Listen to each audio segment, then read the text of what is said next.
So this talk is about two programs that we offer in School of Mathematical and Computer Sciences and Department of Actuarial Mathematics and Statistics. These two programs are Actuarial Science and Statistical Data Science.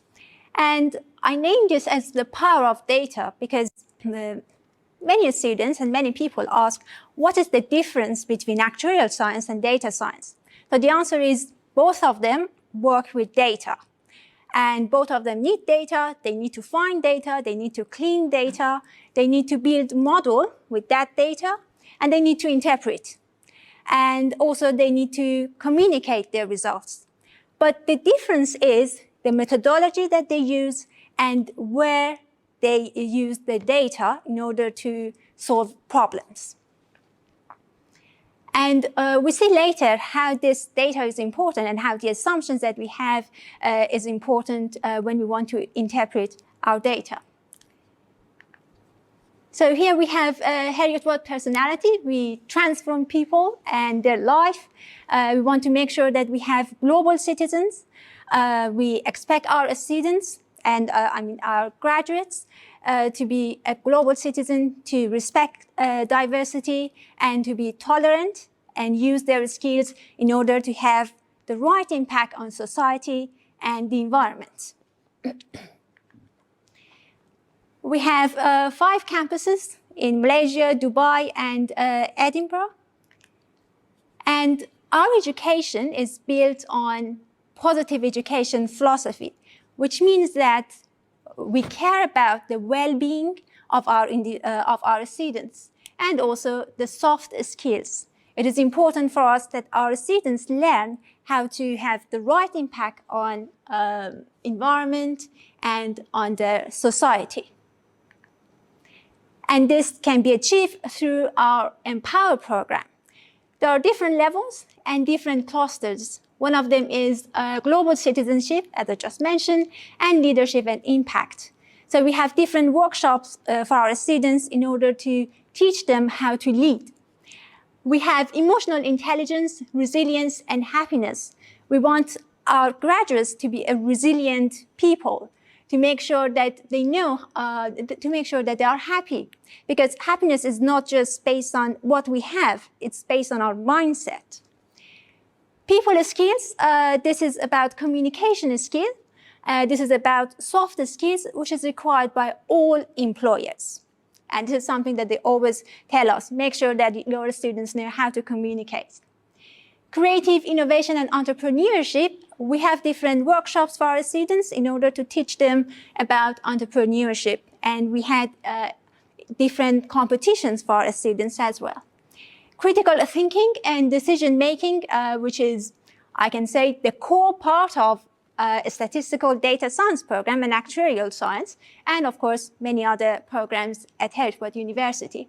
And employability and industrial relevance. So at the end of their graduation, at the end of their study, what the students can have is to have Empower Award, and they will have a degree to show their employers that this is what I had done when I was studying at university. Now the question is, who is an actuary and what they can do? So whenever we talk about actuary, in the past, because the traditional role of actuaries was working in life insurance companies. And in the past, whenever someone asked about actuaries, if they know something about them, they would say, these are people who work with deaf people. Well, they are not exactly working with deaf people, but they are working with deaf data. Those who want to price, for example, longevity risk. So when we say that they work in life insurance companies, it is important for them to build life tables, which means that they need to have data in order to predict the life expectancy of people in order to be able to set the premium, which is the price of life insurance product, in order to be able to determine reserve, in other words, how much money they need to set aside to make sure that they can pay the claims in the future. So for all this, mathematical skills is very important. and a lot of complicated and difficult formulae that everyone know about that. So they need to have this mathematical skills. You need to be good at math to be able to be a good actuary. Then they need to have analytical skills. So they need to be able to analyze data. As I mentioned, this is not just about actuaries, this is also about data scientists, because they have data, so what they want to do with this data. They need to be able to analyze data and communication skills, which means that they need to be able to interpret their results and to communicate this. Because where actuaries are working, they need to be able to communicate with managers, and managers don't have anything about complicated formulae. Or, for example, they need to work with customers who don't have any knowledge about this mathematics, because they want to persuade them, okay, this fund is not the right fund for you, I mean investment fund, so it's better to invest in another fund. How they want to persuade their customers. So communication skills is very important. Some actuaries are senior actuaries, and some of them are in the board of directors, so they need to have management skills as well. And of course, they need to be creative and adaptable. So adaptation is very important because they need to adapt themselves to uncertainty in the future, uncertainty related to changing interest rate, changing financial market, inflation rate, and many other risks. For example, one of these risks is legislation. I was working with a group and we were writing a report, and I can say that every month we need to revise our reports. And the reason was that there was new requirement, we needed to update that, there was new legislation. And so that was just about our report, but actuaries who are actually working in a company, they need to adapt their practice. They need to adapt, for example, their formulae. For example, those who are working on the solvency and they build a model for the solvency of the companies, they need to make sure that they meet the requirement of Solvency II, which is a directive for them. And for example, this can be about tolerance level. It can be different risks that they need to take into account. So they need to adapt themselves, and this is important. But of course, they can impact on legislation because some of them are working for government, and in fact, they are governmental actuaries. So they are working in pension funds, and they need to find different reasons why we need to have different legislation. For example, there are some actuaries nowadays who are working on climate change. When we say that actuaries are working in climate change, that doesn't mean that they predict what happens in the future. They want to see what is the impact of climate change on life insurance companies, on general insurance companies, and how these companies can affect climate change.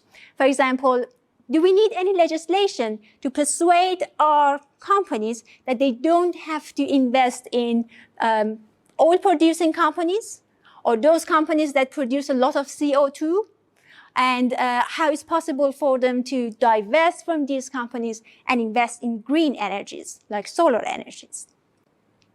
So they impact on legislation as well. They impact on people's life and business. Where do they work? Traditionally, life insurance companies, pension funds. Nowadays, they're working in health and care because, for example, they want to design different medical insurance, and they need to be able to have some knowledge about different diseases, different factors that affect these diseases, to build a model, to be able to set the price on these policies. So they work in health and care. And banking and finance, well, that's the financial sector, of course. Actuaries work in financial sector. They also work in technology because we have emerging risk. One of these risks is cyber risk. And they want to design a product to be able to offer. So what they need to do is to be able to whenever there is a risk, we want to know the cost of the risk. And how to find this cost of the risk? They need to build a model. They need to gather data. Sometimes this data is not available, but they need to use different sources to be able to build a model and to introduce a new policy. And as I mentioned, some actuaries nowadays work in climate change. We have different actuarial professional bodies, and including Malaysia, some of them provide different examinations. And here, and also you can get exemptions from these examinations through different universities, including Heriot-Watt universities. Institute and Faculty of Actuaries, IFA, is in UK. We have Society of Actuaries in US. We have Casualty Actuarial Society, again in US. We have Actuaries Institute in Australia. And for example, Institute of Actuaries of India, they all have different examinations. But when you become Fellow of Actuaries, they all recognize each other. The only difference is the practice, because, for example, if you want to work in Australia and you are Fellow of UK, IFOA, what you need to have is to have some knowledge about practice and legislation, local practice. So you need to perhaps have a training or maybe another course, but the most important thing is to pay money and to get the degree. It doesn't mean that you need to go through all those steps to become a fellow again. So they all recognize each other. And similar to any businesses, they need to develop. Actuaries also need to adopt different methods. So the question is, what does the future hold for actuaries? So let's hear from some actuaries what is the future of actuarial science and this business.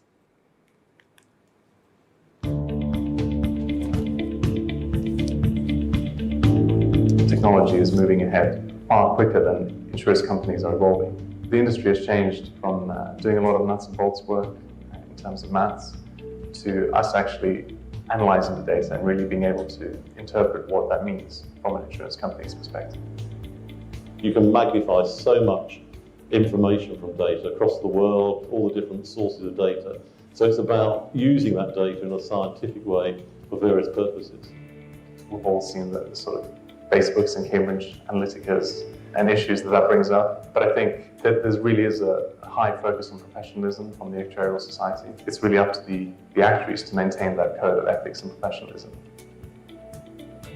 It seems to me that computers will automate more and more. Artificial intelligence, neural networks, cognitive reasoning will actually do a lot of the work which is currently done by actuaries. So in the fullness of time, it's going to be much, much more than maths. But I'm sure that emotional intelligence, intuition, and the sort of things that people don't necessarily associate with mathematics will be just as important. So you get that combination, that diversity will enrich what our profession can do. I think we need to make sure that we are certainly more diverse as a profession, both in terms of skills and talents, but I think also in terms of backgrounds. Having said that, I think there's also an element of upskilling existing members and broadening the syllabus such that it sort of stays with the times, if you will. We don't define what actuarial science is very well. You ask 100 actuaries, you'll get 200 answers. And we need to do more thinking about what's that real unique added value. The kind of traditional actuarial job is potentially going to be unrecognizable in some sense in, say, 20 years' time. The really cool thing is it's up to the new actuaries to really shape and drive that.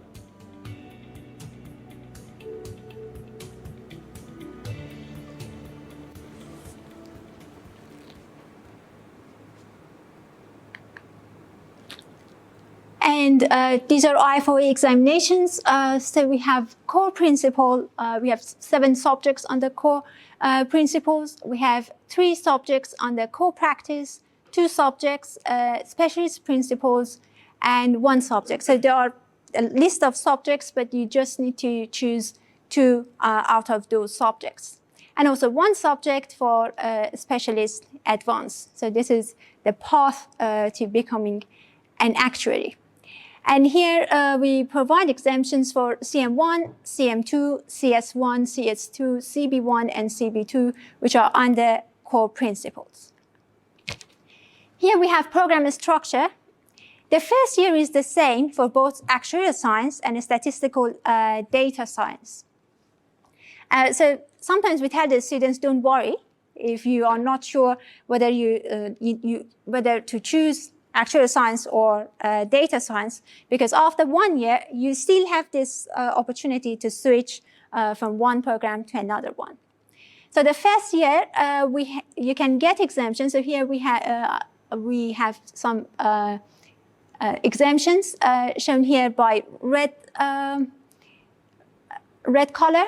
So you can get exemptions from CM1 if you have actuarial and financial mathematics A and B. So one of them is in the first semester, the other one the second semester, together with life insurance mathematics, again A and B, which is in second year. One of them is in the first semester and the other one is in the second semester. You can also get exemption, for example, by taking statistical models A and B, and CS4, and also probability and statistics A and B. So 4 courses is equivalent to one of the exemptions. And then we have portfolio theory and asset models. We have derivative markets and discrete time finance. These are all about CM2. We have also continuous time finance. So there are a lot of financial courses. In fact, we can say that the difference between actuarial science and data science, as I mentioned, is about the area that they use their knowledge. And if I have some students, they say that I don't want to hear anything about money. I don't want to hear anything about a stock exchange. So what I need to do, I would say, okay, go and study data science. But if you're interested in derivative market, if you're interested in finance, go for actuarial science. So I think that's the difference between actuarial science and data science. And data science is more towards computer programming and computer science than actuarial science. And yeah, you can get exemption from CS2 by taking risk theory, time series, and also here we have stochastic processes and survival models.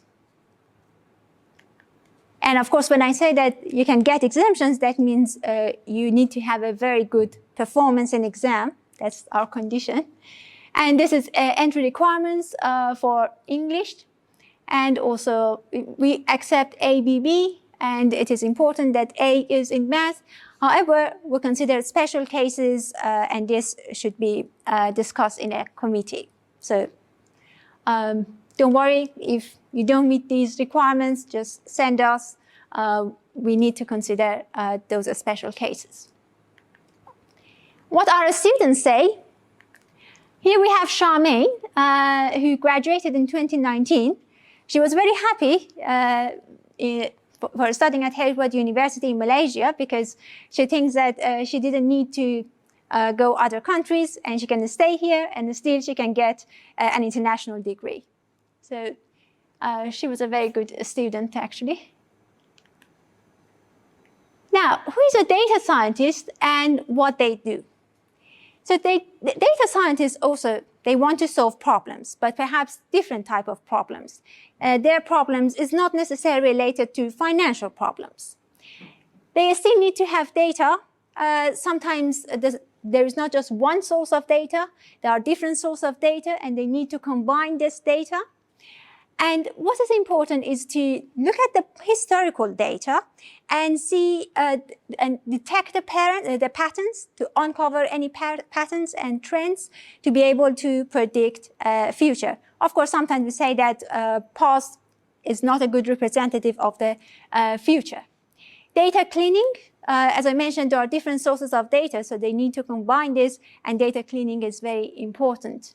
They need to build model using, for example, different computer programming like R and Python that we teach our students here. They need to be able to analyze data using different visualization tools. They need to check validity of their results. Of course, they need to be creative, and communication skills, again, is very important. As I mentioned, this is soft skills. Whenever you work on something, whenever you do some research, what you need to do is to communicate your results, because otherwise, what is the benefit of your findings? So communication is very important, and it is important to be able to communicate in simple terms, because sometimes people don't understand mathematics or even programming, the codes behind what you found. Analytical skills, again, is very important. Predictive analysis. Some of the actuaries now working in general insurance companies. So I know this is about data scientists, but some of them are working in general insurance companies. And as I mentioned, they started to adopt different methodology used in data science. And the reason is that they need to be able to predict, for example, the number of claims, the severity of claims, especially this is the case in general insurance company, because the product cycle is reversed. In the case of general insurance companies, in different manufacturing companies, we know the cost of raw materials, we know the cost of labor, and then we determine the price. And then we sell it to the customers. But in insurance companies, this is not the case. We don't know what is the cost in the future. This is something that we need to be able to predict. We just, based on our prediction, based on our assumption, we set the price and then we sell it to customers, which are policyholders. But we don't know about the actual cost that may happen in the future. So we need to be able to predict. And as I mentioned, nowadays, for example, there are different task forces in Casualty of Actuarial Society. I'm also part of that task force. We try to identify different potential areas in actuarial science that we can apply machine learning techniques. So these are not the type of techniques which are necessarily new. These are the techniques that it was not possible to be used in the past because extensive programming required, because we needed to have high-speed computers, but these are available now. So now we can adopt machine learning techniques and those techniques which require a lot of time and are time-consuming. And for example, one area that data scientists are working, they want to optimize processes. They're working in a company and let's say the turnover rate in a company is very high. So they want to know what the actual reason is. Is it because of the pay? Is it because of, for example, the managers? And is it because of the workload? So they need to have data to analyze this data and find a pattern to be able to identify the problems and help the company to optimize their practice. So for data science, these are the skills that they need. Again, statistical skills, mathematical skills, these are similar to actuaries.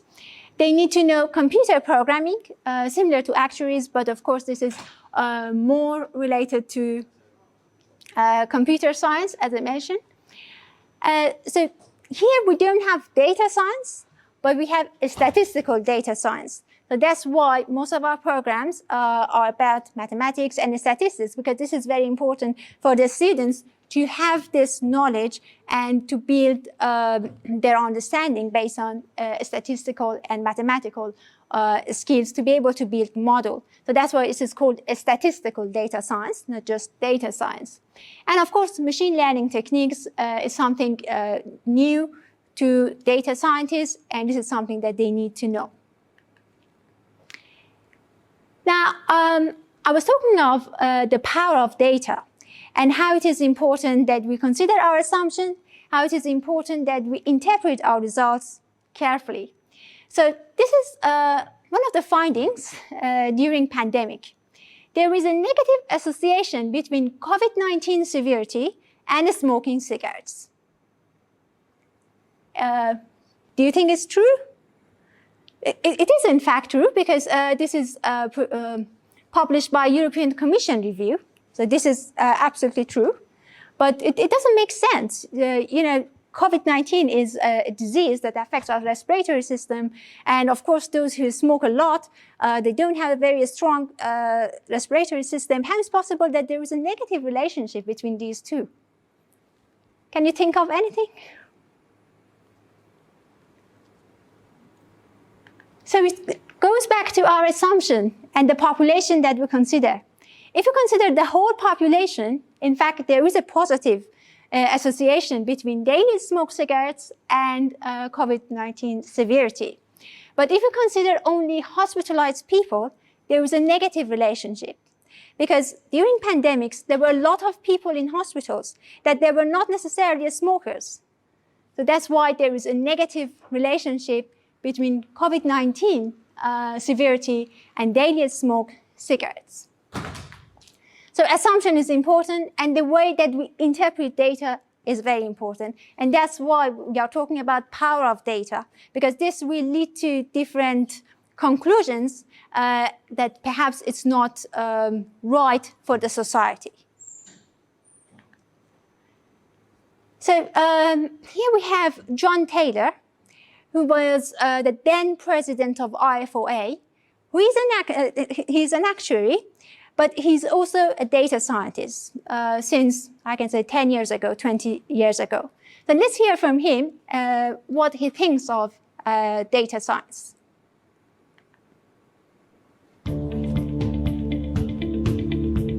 When I first heard actuaries described as the original data scientists, it was a phrase I really liked, because I think it captures the essence of what actuaries have been doing for centuries now. If you look back at the origins of the profession, we were looking at what at the time were large data sets around longevity and trying to find the truth and the insight in there and then extrapolate into the future. So I think that's really the essence of what data scientists are trying to do, albeit the tools and techniques and the technology have moved on massively, but the fundamentals of trying to extract truth and insight from data and then use that to infer something about the future is fundamentally the same.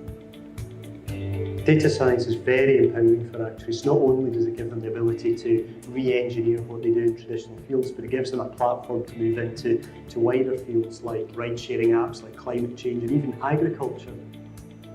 We've been so accustomed to dealing with data and getting commercial value out of it in our industries, whereas other industries that haven't been so accustomed to dealing with data are now being deluged with it and don't really quite appreciate how to get value out of it. And so bringing in a profession who's expert in dealing with that data and getting insight out of it is a tremendous opportunity for those industries. Even some of the most creative industries like advertising, I heard recently that the Mad Men of TV series are being replaced by the Math Men. The idea being, of course, that advertising is much more data-driven about finding individual segments and offering bespoke propositions, far more analytical, and even actuaries are getting involved in that type of stuff.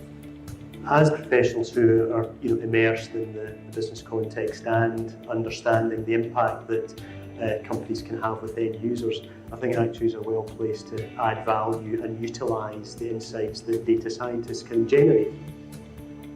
Most actuaries will be very familiar to working in multidisciplinary teams. They've done that for a long time, but I think increasingly they will do so alongside data scientists and technologists.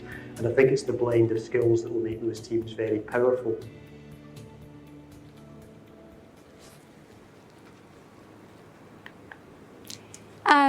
In fact, some of the actuarial bodies now started to introduce different paths for data science and different certificates. For example, IFOA introduced new certificate about data science, Casualty of Actuarial Society, and also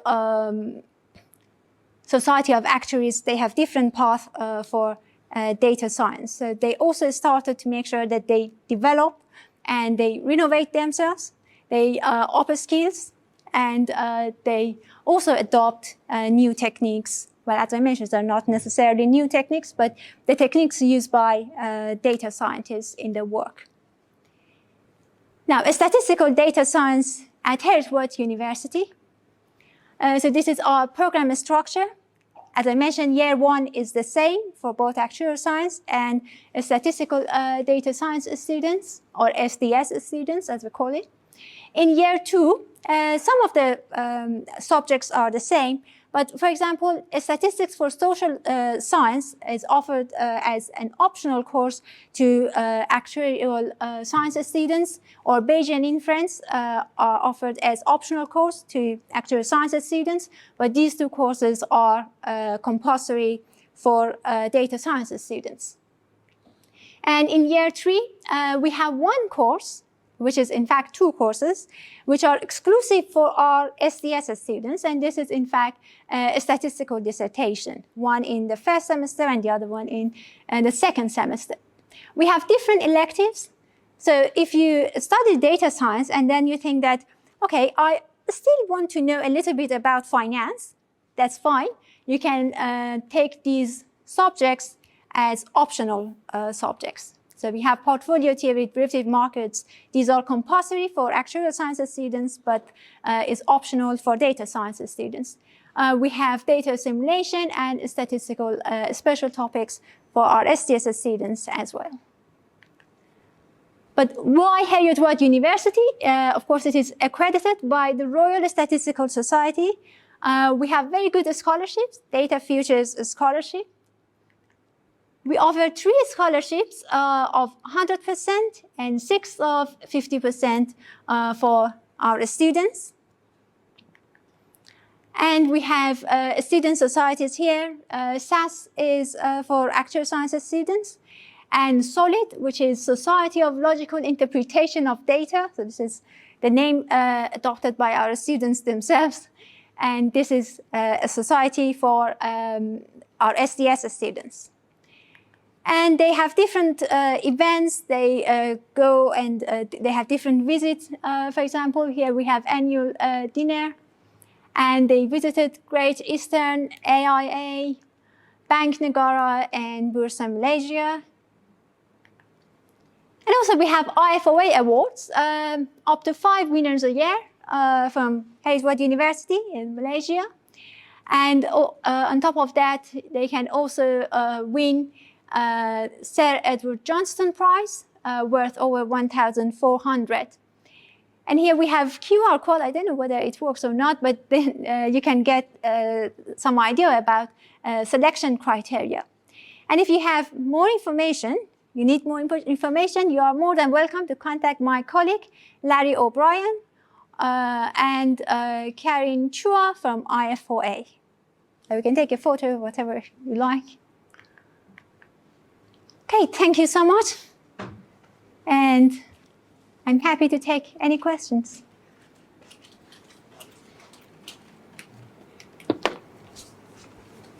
Maybe we can start from here and then go to our pigeonholes. Any question?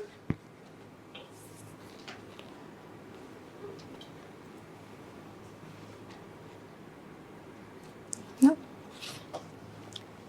Or what are the difference between the career prospects between actuarial science and data science?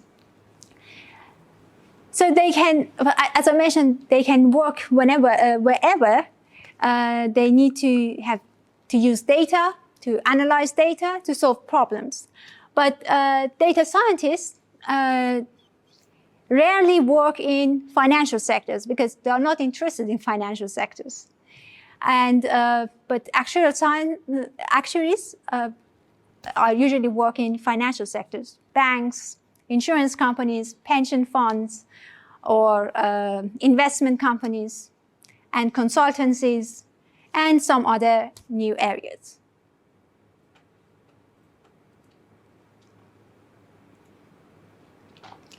How many electives can we take on the 3rd year of both statistical science and actuarial science?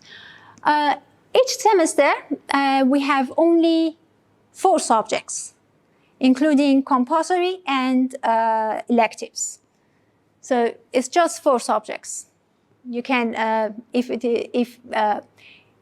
so do we have any compulsory? If we have any compulsory, for example, in the 3rd year, because most of our optional courses are in the 3rd year. So if, for example, one of them is compulsory, that means you can have 3 optional courses.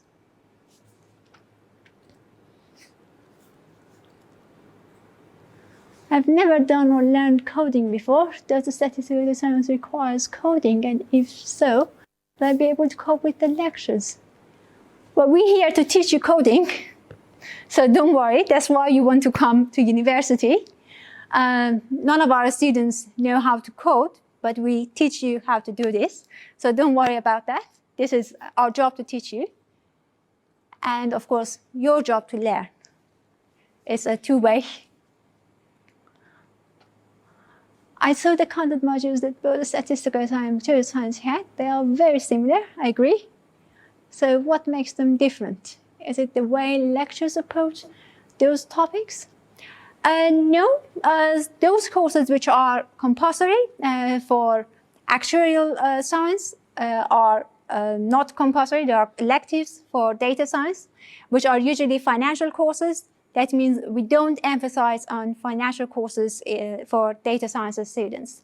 But there are some other courses, as I mentioned, statistical dissertation, which is exclusive for our data science students. There are some optional courses which are more suitable for data science students, not actuarial science students.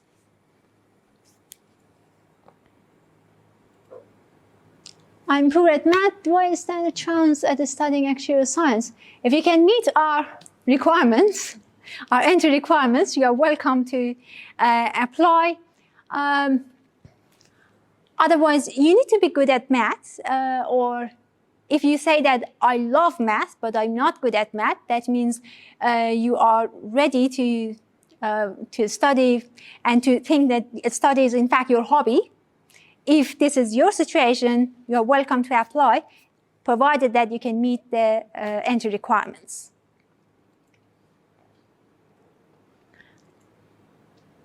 I know where most data science graduates from Heriot-Watt University work at which industry.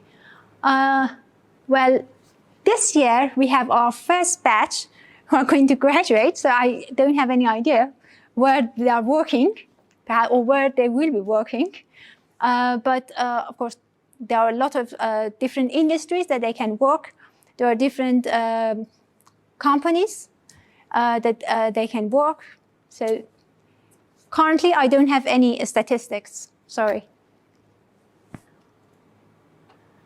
Are there any scholarships offered for actuarial science? I only study scholarship for data science. Perhaps this is a question our marketing team can answer. Of course, we have, for example, hardship scholarships, and we don't have a scholarship which is exclusive for actuarial science, but we have a scholarship which is exclusive to statistical data science. But we have hardship scholarships and other discount for actuarial science. You can get more information from marketing team. Can a data scientist work in a business company? Like, can he or she apply the knowledge of data science in business? Yes, of course. As I mentioned, for example, the turnover rate in the company is very high, and they want to see what the reason is that. For example, they want to see why a particular song is very popular in Spotify. What is the, the properties of that song? This is another thing that data scientists are doing. So yes, they can use their knowledge in business because they can optimize different processes and also make sure that everything is working efficiently. And in order to see how it's possible to introduce different processes to make our practice more efficient, they need to have data, they need to analyze data and to make some conclusions.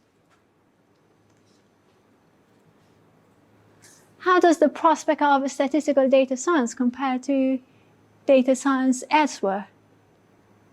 Okay, so statistical data science and data science, right. So data science, as I mentioned, is more about computer programming. So it has more courses in computer science, but we have courses in statistical modeling and mathematics. And this is the reason that we have a statistical data science, because we believe that if the students want to be able to build models, they need to have this knowledge. So that's the difference. And the prospect is different. It depends on, for example, if you want to work in computer industry, so data science is a better option. In fact, this is the program that we're going to offer in the future, which is data sciences, and this is more about computer science. But we're going to introduce more options related to computer science as well. Is there any certificate required to qualify as a data scientist? No.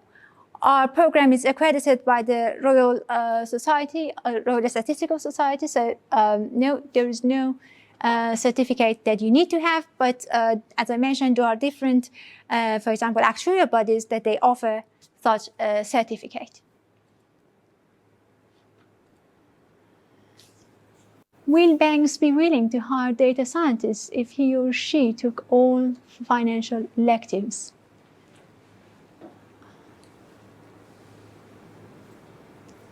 Well, I can't make a decision on behalf of banks. It depends on your skills and how you can present yourself and your performance in financial courses. Obviously, data scientists can work in financial sectors as well. It depends on your preference.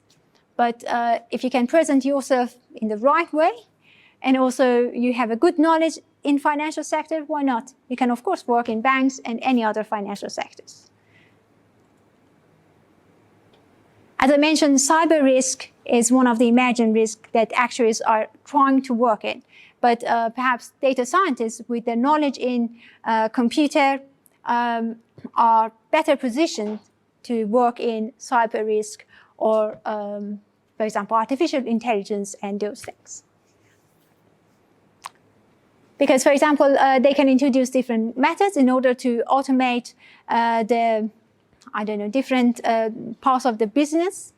Or, for example, so there are different ways that they can contribute to financial sectors. For example, they can work in, the credit part of banks or financial sectors, e-business, e-banks. Are degree holders for actuarial science considered a qualified actuary? No, I'm sorry. They are not qualified actuaries until they become associate or a fellow. So no, sorry.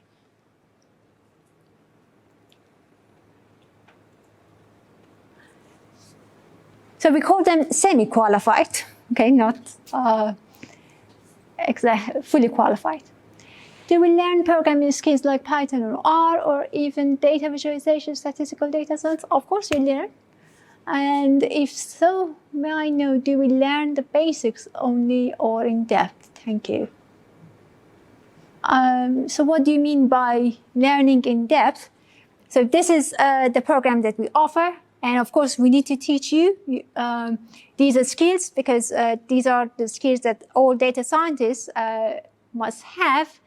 But I don't know exactly what you mean by learning in depth because so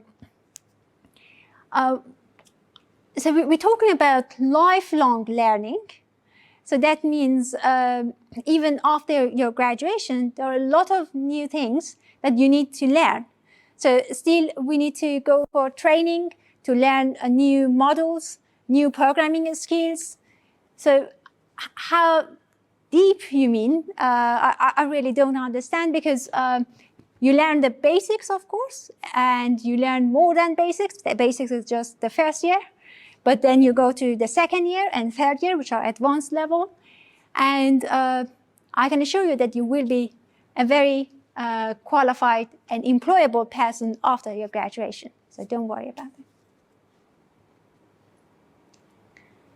it. Is statistical data science very hard? It's not easy, and I think nothing is easy. For example, for me, but I think it depends on people. If someone tells me that you need to go and study literature, I think that it's a very difficult subject for me. Okay, so it depends on you, whether you are happy with coding, because there are a lot of computer programming, whether you like work with data, whether you like visualizing data, whether you like to communicate your results with others. So are you interested in these skills? If you are interested in these skills, no. I would say no, because if we are interested in something and we are ready to spend our time working on that and learn on that, we will enjoy that one. And this will become our hobby. So it will not be boring and it will not be difficult for us. So that's my answer. If you like that, no, it will not be hard for you. I know the difference of actuarial science and data science.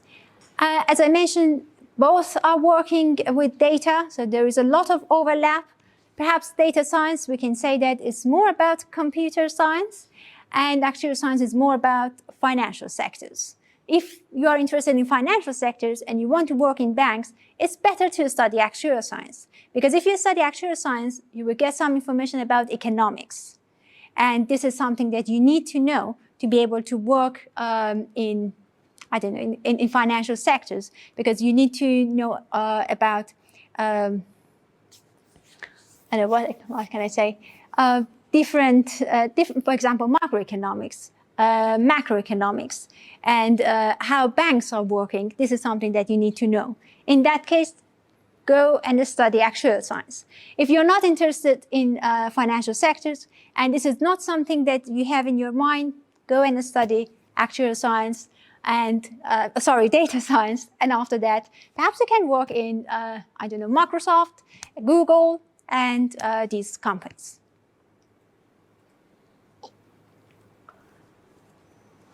With COVID-19, will fresh graduates from Actuarial and Data Sciences have a lot of trouble finding employment? Well, unfortunately, this is the problem for every programs, every industry. It's not just about actuarial science and data science, but we try to help our students to make sure that they are employable. Last summer, what we did, we introduced our students to different internship, which was online internship and provided by Casualty of Actuaries. So still, there are different options and opportunities for both actuarial science and data science students. But this is the problem that every industry are facing, and this is not just about actuarial science and data science. I know where most actuarial science graduates are working right now. Insurance companies. I have that statistics. Insurance companies.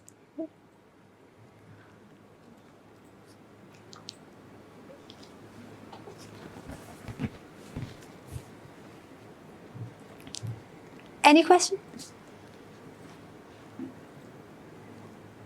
So, sorry? I see that there are a few questions that will be coming soon. Oh, okay. So,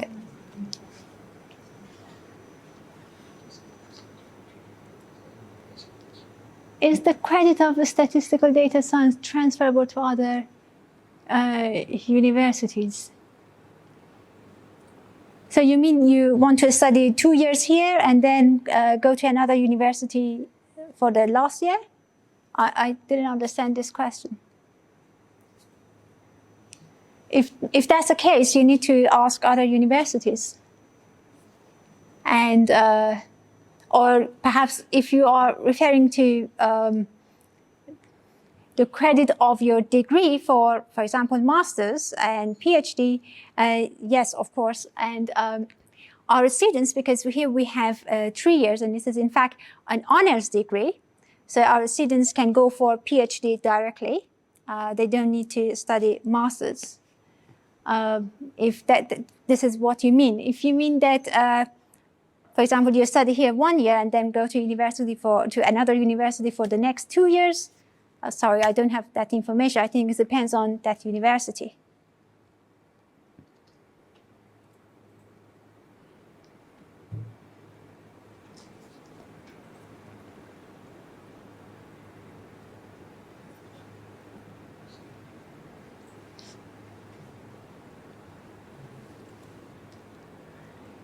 Is there a training program for actuarial science and data science? For example, 2 years in Malaysia and 1 year in UK. So it's not compulsory.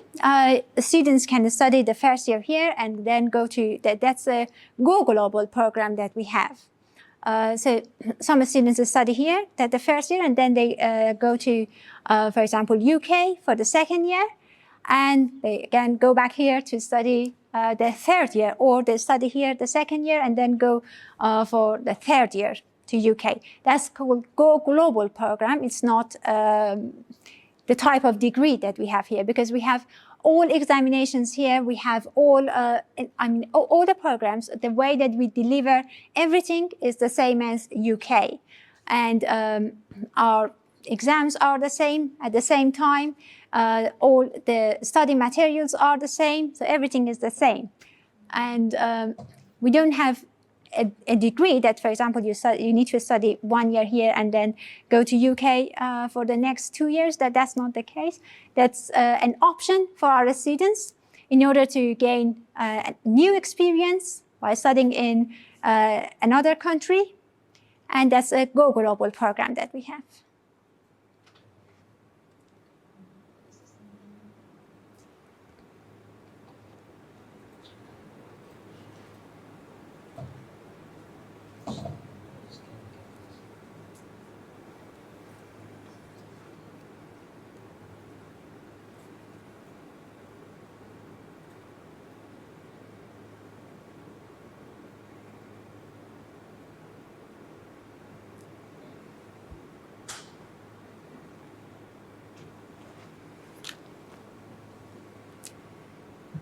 So how many of you are interested in actuarial science? And how many in statistical data science? Perhaps first actuarial science? No one? A statistical data science? Oh, good. One. Can I have a question? Sure. In my simple mind, after hearing what you have, the difference between actuarial science and data science, I seem to get an impression that actuarial science is more of like a specialist in the finance sector. Yes. And after the degree, and for those who wants to be, an associate or fellow of a professional actuarial body, they have to take those exams, right? Yes. Like IFOA and all that stuff.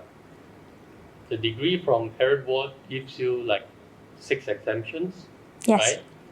So, and for those who go all the way for actuarial science, they will become an actuary, most likely spend a lot of time, or their career will be more on the finance sector, in the insurance, maybe banks, but more insurance, I think, Yes. right? As for data science, is a buzzword for the last couple of years. It gave me the impression it's more generalist, Yes. right? They can go into many different industries That's right. that have volumes of data, Yes. and they apply statistical or math modeling in predicting trends. Yes, exactly.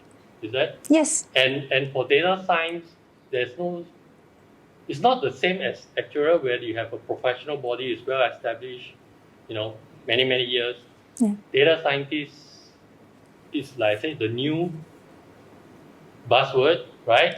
So it's more generalist, and after that, how you grow from that is really up to the companies, the industry that you join, and how you apply your knowledge to help the company to grow. Is that? Yes, that's right. And how you try to develop your knowledge. Yes, that's so right. it's not associated with any professional body as of now. No, but those students who also study the courses that we give them exemption from IFOA, they still can apply to get that exemption. But they will not be, if you want to be a data scientist, I'm not sure, but it seems to me that people will not spend more time trying to get those few other exams to get a qualified IFOA associate member. Yes, that's Correct? right. Yes. Okay, thanks. Okay, thank you. That's a very good summary. Thank you so much. Yes, that's absolutely correct. Do most employers want to hire qualified actuaries, or are they okay with just degree holders? Well, they are absolutely okay with just degree holders because they want to give you the opportunity to work with them, to learn from them, and also they build, they invest on you because most of them give you money and also time in order to study for your exams. So you have the skills and they want to invest on you. Yes, they are absolutely okay with degree holders. Of course, they will not give you the same salary, but they are happy.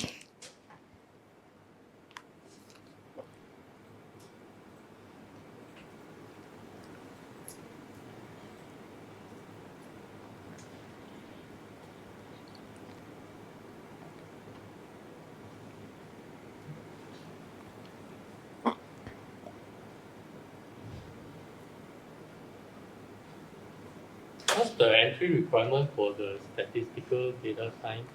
The same as actuarial science.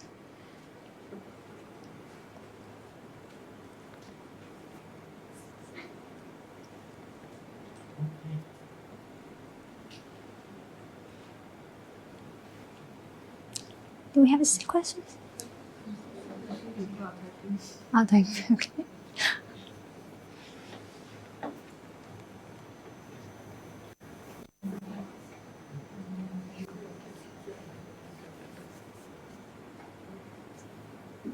Is it recorded? I don't know. Is it recorded? I think it's live now, but Yeah, it's live, but is it recorded? yes. You can do a playback later, is it? Is it after master or PhD only could become a fellow of IFOA? It's in fact after your degree, but it depends how long it takes for you in order to pass the rest of the exam. So it can be after your PhD, after your master's. But if you study master's in actuarial science, you can get more exemption. So that's also a bonus. But it's up to you. For some people it takes 2 years. For some people it takes more than 10 years. For some people it takes forever to become a fellow. So it depends on you.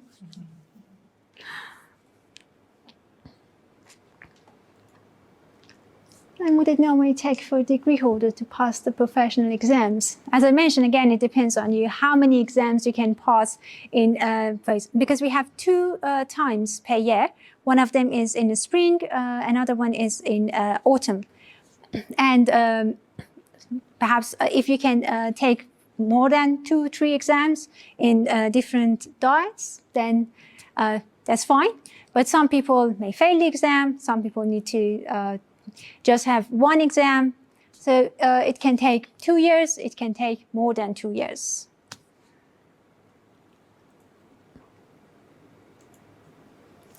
Is a statistical data science or data science easier to get a job? You can work in a broader industry when you study data science. But actuarial science, actuaries usually work in financial sectors, and financial sectors can be in different places, as I mentioned. So you can work in a broader industry. For example, there are even some data scientists who are working in some manufacturing companies, some pharmaceutical companies, because there are data analytics. So perhaps this is not necessarily the case for actuaries. As I mentioned, actuaries mostly work in financial sectors, but they also started to work in different sectors like climate change, and because their job is to find the risk and try to put a price on that risk. And there are emerging risks everywhere.